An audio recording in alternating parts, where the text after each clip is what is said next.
When you are done people pleasing, you are being true to yourself. And guess what? The people who love you want the real you. Are you done people pleasing? Done comparing yourself to every woman on your Instagram feed? Done dating men who give you the bare minimum effort and somehow convincing yourself that it's enough? Done playing small so you can fit into spaces that were never built for you in the first place? Good.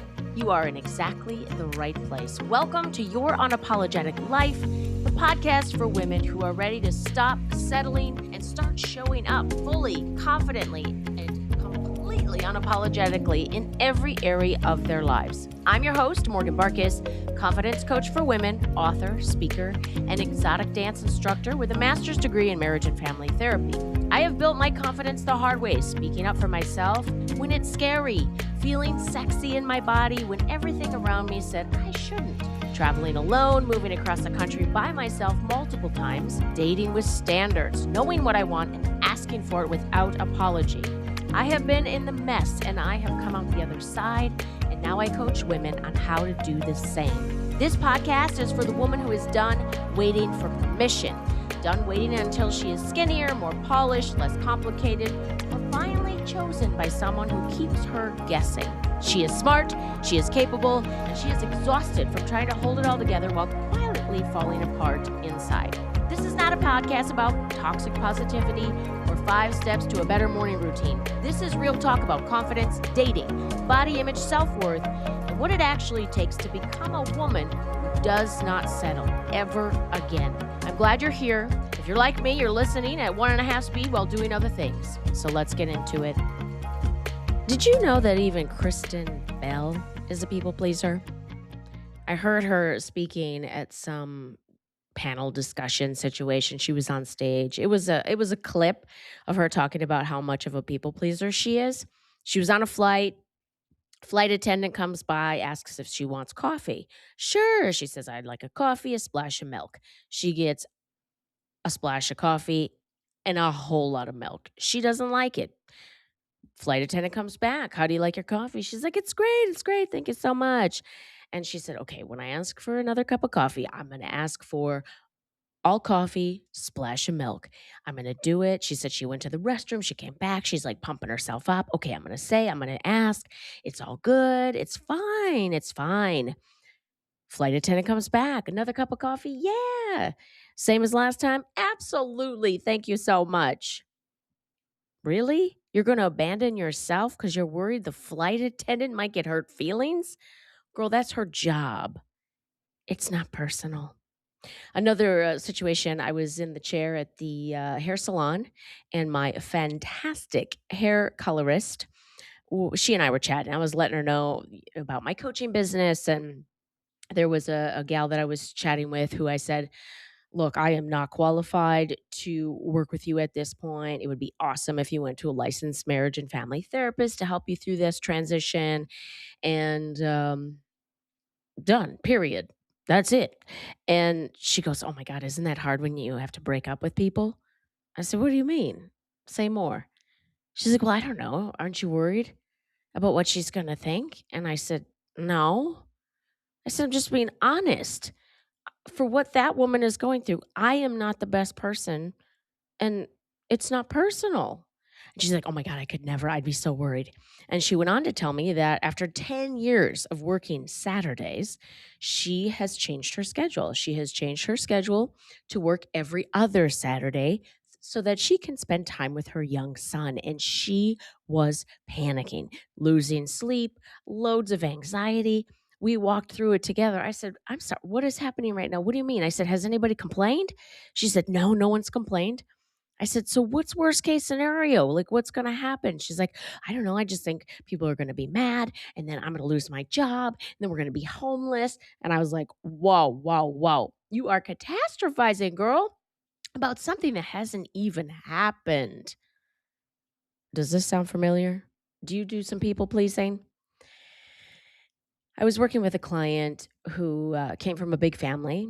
She was the girl of the family. So she grew up with a bunch of boys, and it was expected for her to be the good girl and also take on quote unquote female roles and or responsibilities. And she was telling me that when the family gets together, she's expected to cook every time for everyone. And I said, "Okay, so if you were to set up some boundaries around this, let's walk through this because it's not about being a good girl, being nice. It's about speaking your truth and saying something like, "Hey, I love cooking for all of you. It is so fun to do family dinners together, and I don't want to have to shoulder the entire responsibility. So, who's going to do this? And I need someone to handle that. And if you're not going to volunteer, I'll give you the job." Because really what you're doing is not being kind, you're abandoning yourself. You're smiling through resentment and overwhelm and burnout. So the cost to you is anxiety, like I said, resentment, you're tired, exhausted, and you're slowly disappearing instead of standing your ground. I have a friend of mine that was sharing some things with me that were going on with work and life, and she mentioned, "I know I'm a people pleaser. It probably came from childhood." I said, "Girl, it absolutely came from childhood." People pleasing is about your nervous system and trying to manage other people's feelings. And of course, you learn it as a kid. You keep other people calm so you can stay out of trouble, or you can keep feeling loved, or there's like peace in your household, especially if there's chaos. Now, I'm no expert here, so I'm going to jump over to the Google.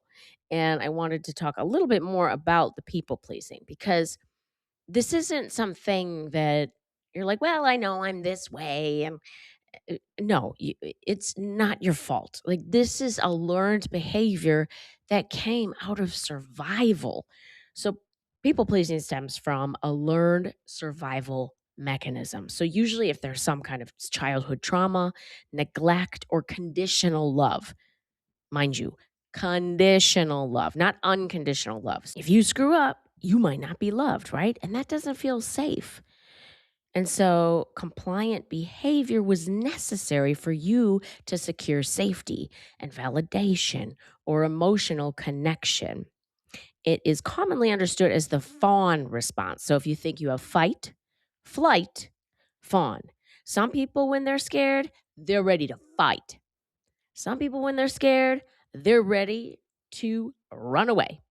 And then there's other people that fawn. And this is a trauma reaction where individuals minimize their own needs to manage others' emotions and avoid conflict.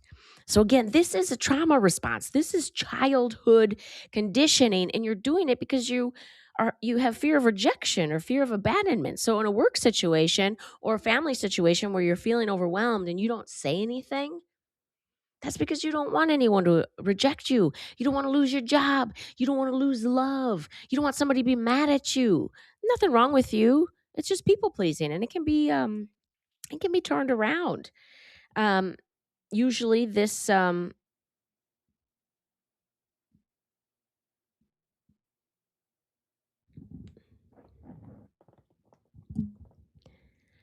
this is another key you want to keep in mind. If you're struggling with some low self esteem and you're seeking validation, so if you're dating, for instance, and you take any guy because he's showing you some attention, even though he's emotionally abusive. He ghosts you, hot and cold behavior. He makes dates literally the day of as if you have no life except for to wait for him to text you. Again, nothing wrong with you. This is you in survival mode. You are looking for validation. Many people pleasers base their self worth on the approval from others, attempting to fill internal voids by meeting the needs of those around them. If you learned early that you're only accepted, loved, or safe when you were compliant or met others' expectations, you're probably going to be a people pleaser. There's also some social norms and other pressures, especially on women. Let's be real. I don't think men are as much of people pleasers as women are. There is just a different kind of expectation on us. And again, this is a learned behavior, which is great news. If it was a personality disorder, bummer, then you'd have to learn how to medicate it, manage it. No, people pleaser is something you can turn around. It was a learned behavior. I work with a one-on-one business coach. Shout out Jillian Murphy. She's amazing. And she was like, were you always confident? And I said, yes and no. I think confidence, it isn't just something that you arrive at. You can be confident in some areas of your life and then not in other areas. And you can also vacillate in certain areas. Let's say you're super confident in your body and your health, and then something happens and you're not as confident. And I mean, this is a silly example. Years ago, I had a knee surgery on my right knee, and it triggered a trauma response in my knee. And then my knee got all these crystals in them, and I was in pain like you wouldn't believe. And even physical therapy made me cry because I was so frustrated and limited. And I was used to doing, you know, Orange Theory fitness workouts and CrossFit workouts and any kind of workout I wanted. And I was so limited that I was crying during some basic PT. And I lost all my muscle mass. I turned in like I had toothpick legs, and I didn't like it. I like being strong. I like being muscular. I like being curvy. So for me, I was devastated and my confidence wasn't so great. And I knew it was temporary, and I had to remind myself it was temporary. And I had a bit of a dip in confidence. I told my business coach in the very beginning, I mean, I'm thinking about confidence in myself and speaking up. I've never been a people pleaser. And one of the reasons is I wasn't raised to be one. I was raised by a strong, outspoken woman. Not every little girl was raised that way. So, anyway, I was telling my business coach it wasn't until my 40s that I was confident with money. I was a hot mess express with money, and I avoided any kind of debts I had. I was afraid to look at the numbers. I didn't read books on abundance or money, and I wasn't surrounded by people who were investing money and smart with money, so I didn't feel confident. And then when I really decided that no, this is not okay, I'm going to learn how to be confident in this area, I did.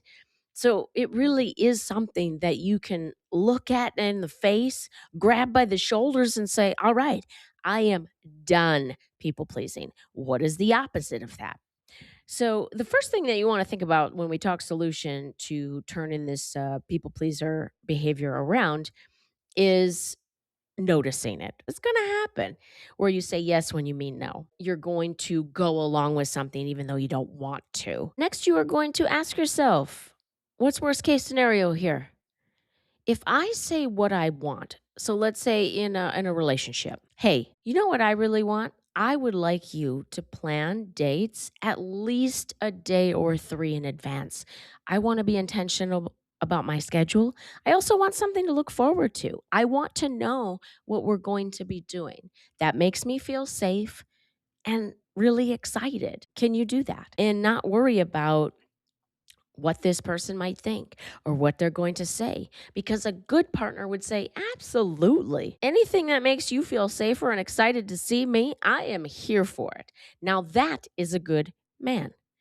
If he gets defensive and turns it around on you and makes you sound unreasonable, huge red flag. Okay. And again, you didn't abandon yourself.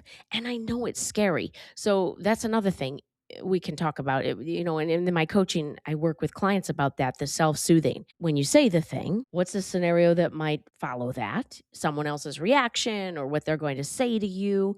And then how are you going to handle that?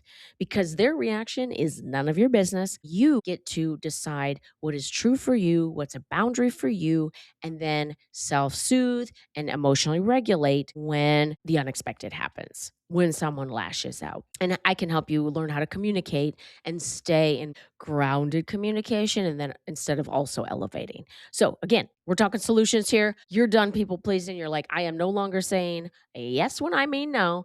I'm going to speak my truth. I always think of Vince Vaughn when I say that, and not the actual Vince Vaughn, his character in Couples Retreat. I love that movie. And when he thinks he got bit by a shark, and everyone's like, I don't think you did. It looks like you scraped yourself on the ladder coming up the boat. And he's like, I know my truth. I know my truth. I love that. It's one of my favorite movies. Know your truth. First, you're going to notice when you do a people pleaser thing, you say a people pleaser thing, and just note it. All right. Then you're going to say, how could I have handled that differently? Or if you want to, switch it up in the moment. What am I going to do differently? I'm going to say this thing instead and say, you know what? Actually, I need to think about that. Or, hey, I would love to do that. And I would love for you all to help me. I'm going to need someone to do this and someone to run and go get that. Okay. And what is the worst that could happen? How are they going to react? What are they going to say? And then how will I handle it? So, other people's reactions are none of your business, not your emergency, and they will survive. Think of the movie Wedding Crashers. Did you die though? You'll be fine. They will be fine. Everyone will be fine. And that way you can start to learn what you want to say instead of yes every single time or go along with things all the time. When you are done people pleasing, you are being true to yourself. And guess what? The people who love you want the real you, not the version of you that's exhausted from saying yes when you mean no, the version of you that is resentful, that isn't saying anything. Be true to you. Know your truth. If something in today's episode hit you in your heart, I want you to raise your hand right now because I am talking directly to you.